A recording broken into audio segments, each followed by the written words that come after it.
नमस्कार साथियों। मुझे पता है कि आप लोग बहुत ज्यादा बेचैन हैं। सुबह से लगातार मतलब 6 बजे से ही मुझे कॉल आना शुरू हो गया था कि सर स्थानांतरण का कोई अपडेट है क्या।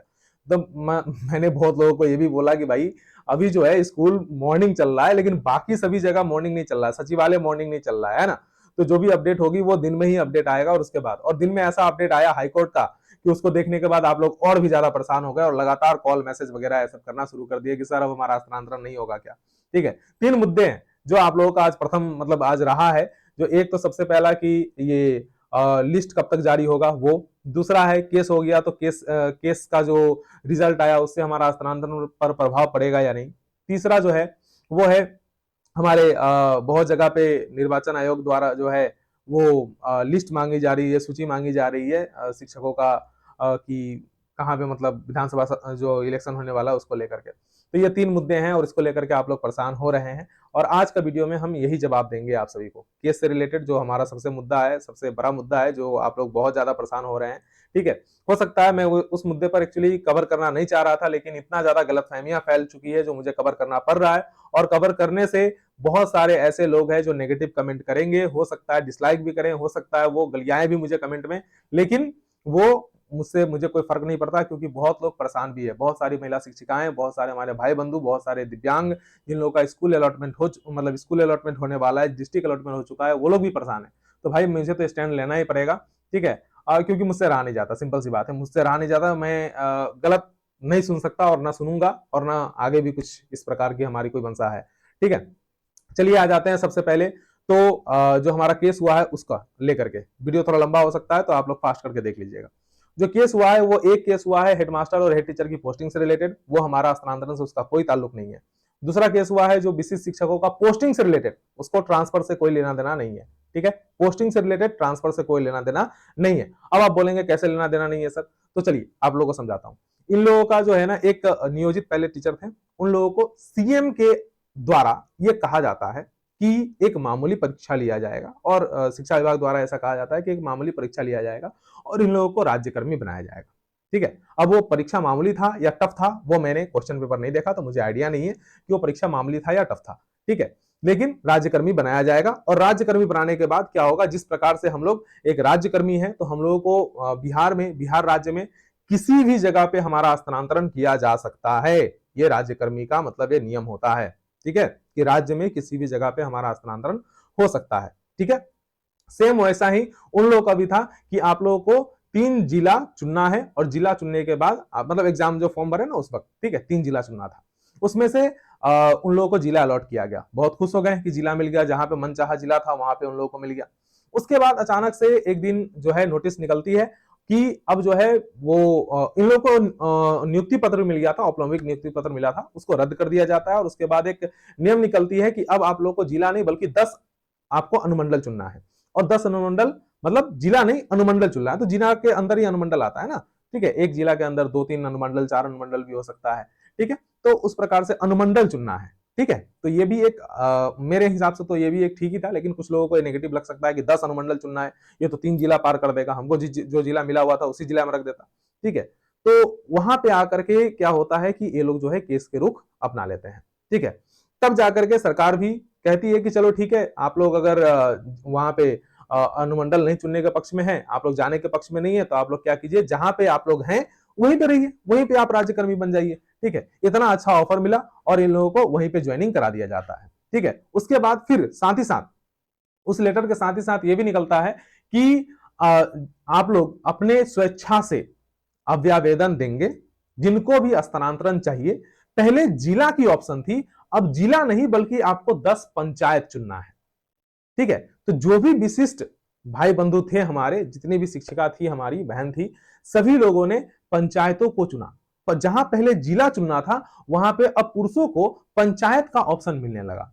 तो ये तो सरकार की तरफ से या हमारे विभाग की तरफ से बहुत ही पॉजिटिव रेस्पॉन्स था कि चलिए अब पहले जिला में आपको कहीं पे भी डाला जा सकता था, जैसे हम लोगों को हुआ कि जिला मिल गया, अब जिला पे कहीं पे भी डाल दिया गया, सेम उसी प्रकार से इन लोगों को जिला में कहीं पे भी डाला जा सकता था। उसके बाद आया अनुमंडल, अनुमंडल में कहीं पे भी डाला जा सकता था। लेकिन उसके बाद अब आ गया था कि पंचायत, और पंचायत में 10 पंचायत देना है, और उसी 10 पंचायत में आपको कहीं पे डाला जाएगा। अगर आपको उस 10 पंचायत में जगह नहीं मिला तो उसके अगल बगल के पंचायत में आप लोगों को दिया जाएगा। तो ये बहुत ही बढ़िया ऑप्शन था, ठीक है, जो हमारा ट्रांसफर से रिलेटेड था, वो पोस्टिंग से रिलेटेड था, ये ट्रांसफर से रिलेटेड मामला है, ठीक है। तो इन लोगों ने पोस्टिंग से रिलेटेड पे वो केस किया कि भाई हमें जब जिला मिल गया था तो हमें उसी जिला में स्थानांतरण, सॉरी, हमारा पोस्टिंग होना चाहिए, स्थानांतरण नहीं, स्थानांतरण होता है किसका, जो ऑलरेडी जॉब में है। इन लोगों को तो नया जॉब मिल रहा था ना, ठीक है, एज ए राजकर्मी, तो वहां पे इन लोगों का सॉरी पोस्टिंग होना था, ठीक। अब जो आज के जो केस की सुनवाई हुई है, उसके अनुसार जो जिला मिला हुआ था उसी जिला में इन लोगों को 88 लोग हैं, इन लोगों के लिए सीट रिजर्व कर दिया गया है कि आप लोग जो है ये 88 लोगों को, इसी पिटिशनर को आप जहां पे जिला मिला हुआ था वहीं पे इन लोगों का वहीं पे इन लोगों का पोस्टिंग आप लोगों को करना है, ठीक है। बाकी उससे स्थानांतरण का कोई संबंध नहीं है, ठीक है। अब जो मुद्दा आ जाती है कि आप लोग बस इतना ही समझिए कि उसका अलग मुद्दा है, पोस्टिंग अलग मुद्दा है और स्थानांतरण अलग मुद्दा है। वो नया जॉब के लिए था, ये जॉब के अंदर होते हुए अलग जगह पे जाने के लिए था, ठीक है। दोनों अलग अलग है, कोर्ट भी अलग अलग बातें कर रही है और जो समझदार होंगे वो समझे होंगे सारी बातों को लेकर के, है ना। और आ जाते हैं अब दूसरी मुद्दा है जो निर्वाचन आयोग वाला जो लिस्ट जो मांगा जा रहा है, तो उसको लेकर के भी आप लोग थोड़ा सा जो है परेशान है। तो आप लोग को बता दूं कि ये लास्ट महीने तक भी जो है ना मांगा जाता है लिस्ट, ठीक है, सूची मांगा जाता है और उसमें परिवर्तन होते रहता है। यहां तक कि लिस्ट आ जाने के बाद भी रिजर्व में भी कैंडिडेट को रखा जाता है कि अगर वो वहां पे नहीं गया तो उसके जगह पे दूसरा चला जाएगा, तो उसको लेकर के हमारा स्थानांतरण पर किसी प्रकार का प्रभाव नहीं पड़ेगा। हाँ, अगर वो आचार संहिता लागू हो जाता है, उतना लेट अगर हो जाता है, तब जाकर के हो सकता है कि इस पर किसी प्रकार का प्रभाव पड़े, लेकिन विभाग उतना लेट करने के मूड में नहीं है, जो बातें आप सभी को हम बता देना चाहते हैं, ठीक है। उसके बाद आ जाते हैं कि लिस्ट जो जारी होने वाला था वो आखिर जारी क्यों नहीं हो रहा है, तो उसमें बहुत तरह की समस्या है, ठीक है। महिलाओं का लिस्ट लगभग बनकर के तैयार है, लेकिन उसमें कुछ कुछ समस्याएं हैं, अंदरूनी समस्याएं हैं, जिसको लेकर के पब्लिक डोमेन में नहीं बोला जा रहा है, ठीक है। लेकिन लिस्ट लगभग तैयार है और वो समझिए कि बहुत जल्द जारी हो जाएगा, बहुत जल्द, ठीक है, बहुत जल्द, मतलब कभी भी जारी हो सकता है। तो आप लोग घबराइए नहीं, थोड़ा सा इतना दिन जब सब्र रखे हैं, कुछ दिन और सही सब्र रखिए, विभाग इसके पक्ष में है। और साथ ही साथ अब जो ये कोर्ट केस वाला जो सुनवाई है उसको लेकर के जो आप लोग परेशान हो रहे हैं कि क्या उससे स्टे लग जाएगा, तो इसका अब अगला सुनवाई जो है 7 मई को है, उससे पहले लिस्ट जारी हो जाएगा। यहां तक कि पुरुषों की को भी जो अंतर जिला वाले हैं उनका भी लिस्ट जारी करने के पक्ष में विभाग है, ठीक है। तो उम्मीद करता हूं कि आप लोग का जो भी मन में डाउट रहा होगा वो क्लियर हो गया होगा। आप सभी को फिर से बता दूं कि वो जो हाईकोर्ट का डिसीजन आया है वो पोस्टिंग से रिलेटेड है, बीसी शिक्षकों का, ट्रांसफर से उसका कोई संबंध नहीं है, कहीं दूर दूर तक संबंध नहीं है थोड़ा सा है, लेकिन उससे हमारा स्थानांतरण पर किसी भी प्रकार का प्रभाव नहीं पड़ेगा और कोई भी उससे हमारे ना ही हाईकोर्ट ने हमारे स्थानांतरण पर किसी प्रकार का स्टे लगाया है और ना ही आगे जाकर के स्टे लगने वाला है, ठीक है। और विभाग भी इस पक्ष में है कि हमारा स्थानांतरण हो, ठीक है। इतनी बातों को हमने आप लोगों को बता दिया है, तो अब आप लोग थोड़ा सा टेंशन फ्री रहिए, रिलैक्स रहिए और आगे जितने भी लोग हैं परेशान हैं उन लोगों को ये बताइए कि भैया लीजिए वीडियो देखिए और संतुष्ट हो जाइए। और जो लोग गलियाने वाले हैं आप लोग गलियाइए, कमेंट सेक्शन खुला हुआ है, उन लोगों का जवाब कैसे देना है वो बाकी हम आप लोगों के ऊपर छोड़ते हैं। हम आज किन्हीं का भी जवाब नहीं देने जा रहे हैं, ठीक है। हम हमेशा से पॉजिटिव रहने को कहते हैं और पॉजिटिव हम रहते भी हैं।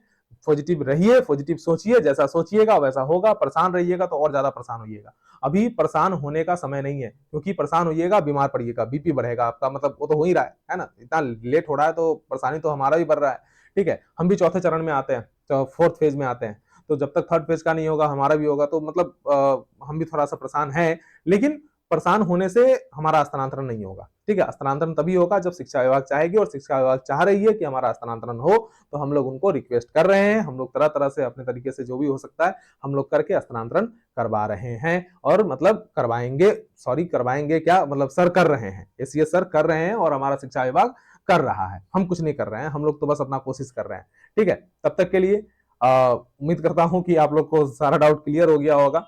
तब तक के लिए जय हिंद, जय बिहार।